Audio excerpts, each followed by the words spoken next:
তার পড়তেও ইচ্ছা করছে না, ঘুমাতেও ইচ্ছা করছে না, জাস্ট তার ক্লান্ত ফিল হচ্ছে। আমি পার্সোনালি আমাকে কেউ যদি রুটিন বানিয়ে দেয়, ওই রুটিন আমি ফলো করতে পছন্দ করি না। নিজের রুটিন নিজে বানানো বেটার। 7 থেকে 8 ঘন্টা ঘুমানো সম্ভব, 7 থেকে 8 ঘন্টা পড়ালেখা করা সম্ভব।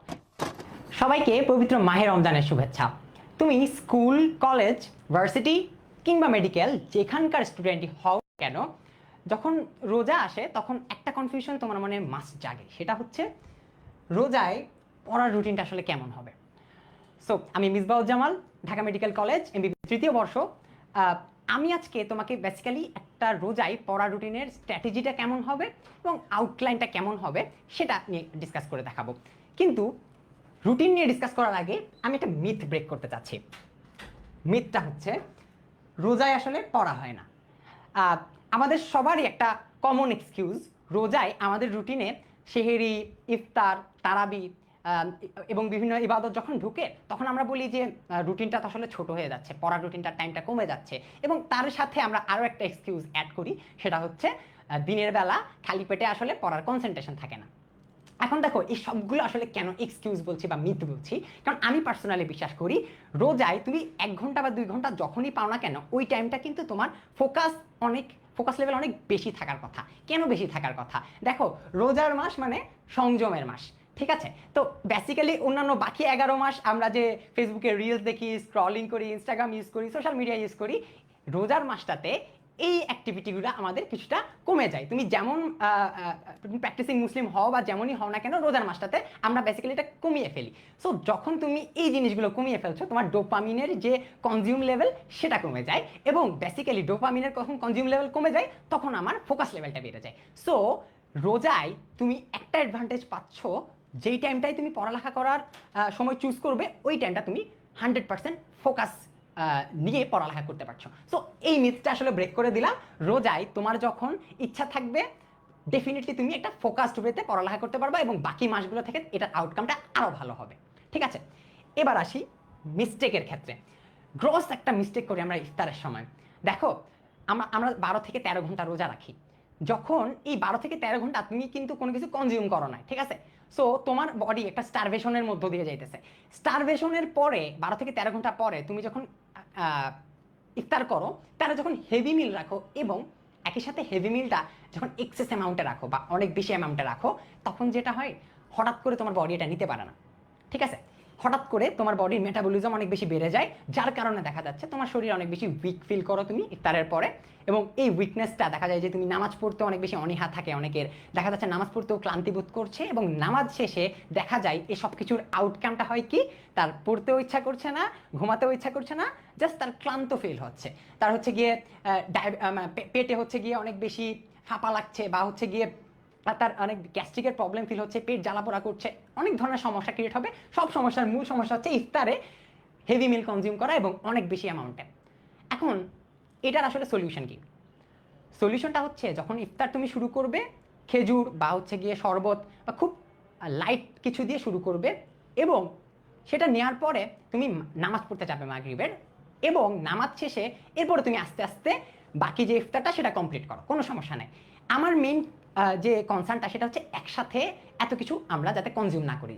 তারপরে আমাদের যে মশলাযুক্ত খাবার টাবার যেগুলো থাকে সেগুলো অনেক বেশি ম্যাটার করে ইফতারে, but the main thing is একসাথে কোনো কিছু একসাথে কনজিউম করবা না, যাতে তোমার ফোকাসটা আসলে টিকে থাকে। এবার আসি আমার রুটিনে, ঠিক আছে? এখন দেখো, বেসিক্যালি আমি পার্সোনালি আমাকে কেউ যদি রুটিন বানিয়ে দেয়, ওই রুটিন আমি ফলো করতে পছন্দ করি না। নিজের রুটিন নিজে বানানো বেটার। তো আমি বেসিক্যালি যে রুটিনের আউটলাইনটা তোমাকে দিচ্ছি না, সেটা বেসিক্যালি তোমাকে একটা থিম দেওয়ার জন্য, যে আসলে রোজায় এত কিছুর পরেও 7 থেকে 8 ঘন্টা আমি হিসাব করে দেখাবো, 7 থেকে 8 ঘন্টা ঘুমানো সম্ভব, 7 থেকে 8 ঘন্টা পড়ালেখাও করা সম্ভব। তুমি যদি একজন পরীক্ষার্থী হও, একজন এইচএসসি পরীক্ষার্থী, অ্যাডমিশন ক্যান্ডিডেট, মেডিকেল স্টুডেন্ট, যেই হও না কেন, 7 থেকে 8 ঘন্টা পড়ালেখা এবং সাথে 7 থেকে 8 ঘন্টা ঘুম ইজ মোর দেন এনাফ তোমার যে কোনো আউটকামের জন্য, রেজাল্ট ভালো হওয়ার জন্য হলেও বা পড়াটা একটু আগিয়ে রাখার জন্য হলো। সো বেসিক্যালি আমি আজকে দেখাবো দুইটা স্পেসিফিক সেগমেন্টে তুমি কিভাবে নিজের রুটিনটা বানাবা। আমি এখানে দুইটা টিম রাখছি, team day and team night. Team ডেতে বেসিক্যালি কারা আছে? দেখো, করোনার পর থেকে আমাদের সবারই, ম্যাক্সিমামেরই একটা হচ্ছে অভ্যাস হয়ে গেছে, রাত জাগার অভ্যাস। আমরা হচ্ছে রাতের পেঁচা হয়ে গেছি, আমরা ভোরের পাখি আসলে খুব কম দেখা যায়। তো এই প্রবলেমটার কারণে দেখা যাচ্ছে দুই ধরনের স্টুডেন্ট আমরা পাই, যা একদল হচ্ছে গিয়ে খুব তাড়াতাড়ি ঘুমাতে যাচ্ছে এখনো এই যুগেও, তারা আসলে তাদেরকে আমি একটা ম্যারিট পয়েন্ট দিব। বাট যারা এই কাজটা করতে পারছো না তাদের জন্য আমি আসলে একটা রুটিন বানিয়েছি। তো প্রথমে আসি, যারা রাত জাগাটাকে প্রেফার করবা এবং দিনের বেলা হচ্ছে গিয়ে পড়ালেখা করাটাকে হচ্ছে গিয়ে সরি রাত না জেগে দিনের বেলা পড়ালেখাটাকে প্রেফার করবা, তাদেরকে আমি দিচ্ছি টিম ডে।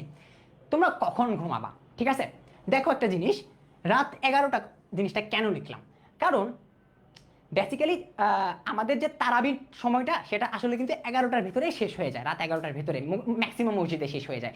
সো যখন রাত 11টার ভিতরে তুমি তারাবি পড়ে আসবে, তুমি ডেফিনেটলি ক্লান্ত থাকবে, তোমার শরীর আর হচ্ছে গিয়ে আগাতে চাবে না। তো বেসিক্যালি এই সারাদিনের ইবাদত, তারপর হচ্ছে গিয়ে সারাদিনের পড়ালেখা, এগুলোর পরে রাত 11টায় তুমি যখন বাসায় আসবে তারাবি শেষে, তুমি হইতেছে ঘুমিয়ে যাবে যত আর্লি সম্ভব, 11টার ভিতরে ঘুমাবা।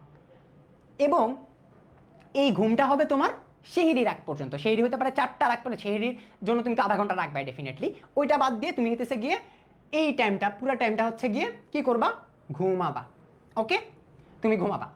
ঘুমানোর পরে তুমি যখন সেহরি করবা, সেহরি করার পরে যখন ফজরের নামাজটা পড়বা, এগুলো করতে করতে তোমার ঠিক 6টা 6:30 বেজে যাবে। ঠিক আছে, তো এই 6টা 6:30 বাজার পর এই টাইমটা থেকে 2:30 পর্যন্ত তোমার 8 ঘন্টা থাকছে, 8 ঘন্টা। ঠিক আছে, এই 8 ঘন্টা তুমি কি করবা?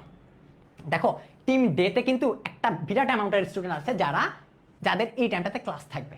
ঠিক আছে, যাদের 7টা থেকে দুপুর 2:30 পর্যন্ত ক্লাস থাকবে, মেডিকেল স্টুডেন্ট হলে ডেফিনেটলি, আর বা অন্যান্য ক্ষেত্রে কোচিং বা অন্যান্য জায়গাগুলো এখানে ইনক্লুডেড। সো টিম ডেতে যারা আছো তারা এই টাইমটাতে নিজের একাডেমিক কার্যক্রমের পাশাপাশি নিজের হচ্ছে যে কোচিং বা হচ্ছে নিজের পার্সোনাল পড়ালেখা সেটাকে গুছাবা কিভাবে। 8টা ঘন্টা তোমার কাছে আছে, ডেফিনেটলি আমি বলবো না 8 ঘন্টা তুমি পড়ালেখা করো। 8 ঘন্টা কোনোভাবে রোজাই কোনোভাবে 8 ঘন্টা পড়ালেখা করা পসিবল না। ঠিক আছে, এই 8 ঘন্টা তুমি কিভাবে কি করবা? এই 8 ঘন্টার মধ্যে ন্যূনতম 6 ঘন্টা তোমার পড়ালেখা একটু দেওয়া লাগবে। ঠিক আছে, 6 ঘন্টা ট্রাই করবা পড়ালেখার সাথে এঙ্গেজ থাকতে। কিভাবে করবা জিনিসটা? তুমি ধরো 6:30টায় শুরু করলা, তারপরে ধরো 2 থেকে 3 ঘন্টা পড়লা, পড়ার পরে তুমি এতে গিয়ে একটা পাওয়ার ন্যাপ নিতে পারো, একটা পাওয়ার ন্যাপ নিতে পারো। পাওয়ার ন্যাপ জিনিসটা এই যে পুরো রোজার রুটিনটা ডিসকাস করব তার মধ্যে সবচেয়ে পাওয়ারফুল থিং। কারণ রোজায় আসলে আমরা অন্যান্য দিন যেরকম একটা বিরাট টাইম জুড়ে আমরা ঘুমাতে পারি, এরকম সময় থাকে না। 5-6 ঘন্টা টানা ঘুমানোর আসলে চান্স খুব রোজায় খুব কম থাকে। ঠিক আছে, তো ইবাদতের মাস, সংযমের মাস, তো এই মাসটাতে আমরা হচ্ছে কি পাওয়ার ন্যাপ জিনিসটাকে অনেক বেশি ইউজ করব। 1 ঘন্টা, আধা ঘন্টা, 45 মিনিট তুমি হচ্ছে কি অ্যালার্ম দিয়ে রাখবা, দেখবা ডেফিনেটলি ঘুম থেকে উঠে যাচ্ছ। কারণ সকালবেলা তো তোমাকে কেউ ডেকে দিবে না, বাট এই টাইমটাতে তুমি ঘুম গেলেও তোমার হচ্ছে কি একটু পরে বাসার মানুষজন হলেও ডেকে দিবে, বা হলে থাকলে হলের রুমমেটটা ডেকে দিবে। তো পাওয়ার ন্যাপটা তুমি কিন্তু নিতে পারবা। ঠিক আছে, তো এই পাওয়ার ন্যাপটা নেওয়ার মাধ্যমে এই 8 ঘন্টার অন্তত 6 ঘন্টা আমরা পড়ালেখা করব। 6 ঘন্টা না হোক 5.5 ঘন্টা, 5 ঘন্টা পড়ালেখা করব, বাকি টাইমটা আমরা ঘুম বা রেস্ট নিব।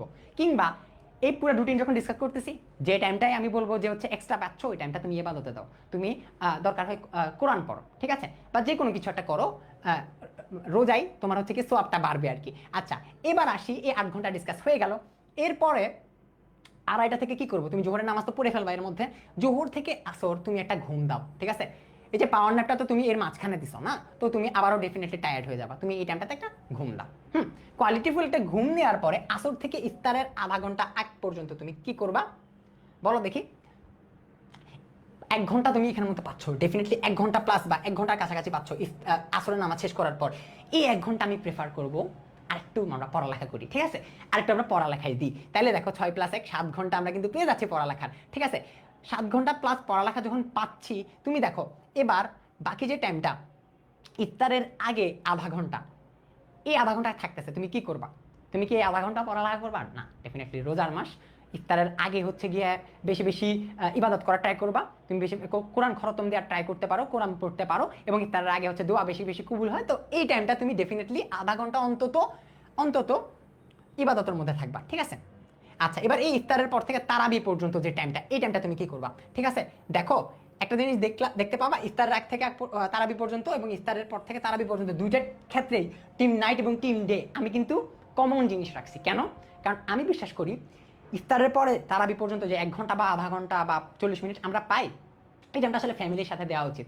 তুমি খেয়াল করে দেখবা রোজার মধ্যে, রোজাই আমাদের ফ্যামিলিতে পরিবারে যে একটা চেঞ্জ আসে রুটিনের, সবাই একসাথে আসি বা হলে আসো রুমমেটদের সাথে সবাই যে একসাথে আসি, একটা অন্য রকমের আমেজ, ঠিক আছে? এটা এনজয় করো। এই টাইমটা পড়ালেখা করবা না, আড্ডা দাও, চা খাও, ফ্যামিলির টাইম স্পেন্ড করো, কোয়ালিটি টাইম স্পেন্ড করো। এবং ইফতারের পরে বা হচ্ছে গিয়ে নামাজের পরে তারাবি যে টাইমটা যখন চলে আসবে, ওই টাইমটা আমরা এই যে আবার 11টায় ফিরে যাব, আমরা হচ্ছে কি এই টাইমটা তারাবি কমপ্লিট করে ফেলবো। মেয়েরা যারা আছে তারা বেসিক্যালি কি করবো এই টাইমটাতে, একটা পয়েন্ট আসে, কারণ ছেলেরা তো তাড়াতাড়ি মসজিদে তারাবি পড়তে চলে যায়, মেয়েরা বেসিক্যালি 11টার দিকে হচ্ছে গিয়ে তারাবি পড়ে।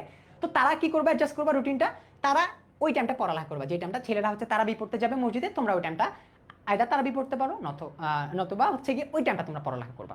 আর 11টার পরে হচ্ছে কি ঘুমাইতেও পারো, ওই যে আবার টিম ডে বা টিম নাইটে চলে যেতে পারো, ঠিক আছে? সো মেয়েদের ক্ষেত্রে জিনিসটা আমি উল্লেখ করে দিলাম। এবং তোমার এই যে টিম ডেতে যারা আছো তাদের ক্ষেত্রে ক্যালকুলেশন দাঁড়াচ্ছে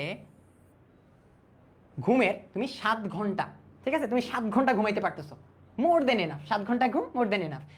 8 ঘন্টা পড়ালেখা মোর দেন এনাফ। সো তোমার রুটিনটা এই জায়গায় একটা স্ট্র্যাটেজি, একটা গাইডলাইন আমি প্রোভাইড করতে পারছি আশা করি। সো টিম ডে শেষ, এবার আসি আমি টিম নাইটের ক্ষেত্রে।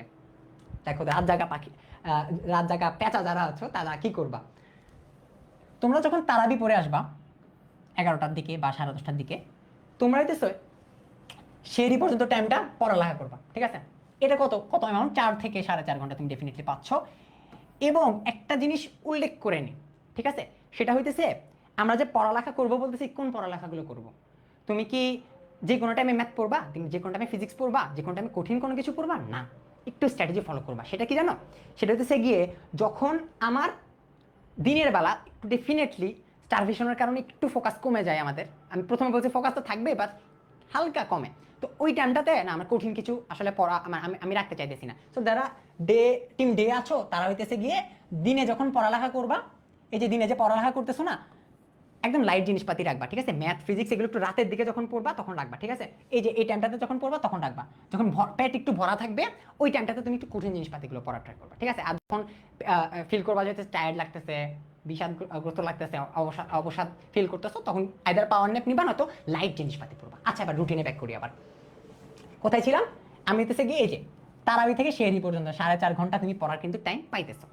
এরপরে ফজরের পর থেকে দুপুর 12:30 পর্যন্ত, বুঝছো? হিউজ টাইম হইতেছে কি তুমি ঘুমানোর জন্য পাচ্ছ, ঠিক আছে? এই পুরো টাইমটা তুমি ঘুমাবা এবং ট্রাই করবা 12:30টার ভিতরে উঠে যাওয়ার।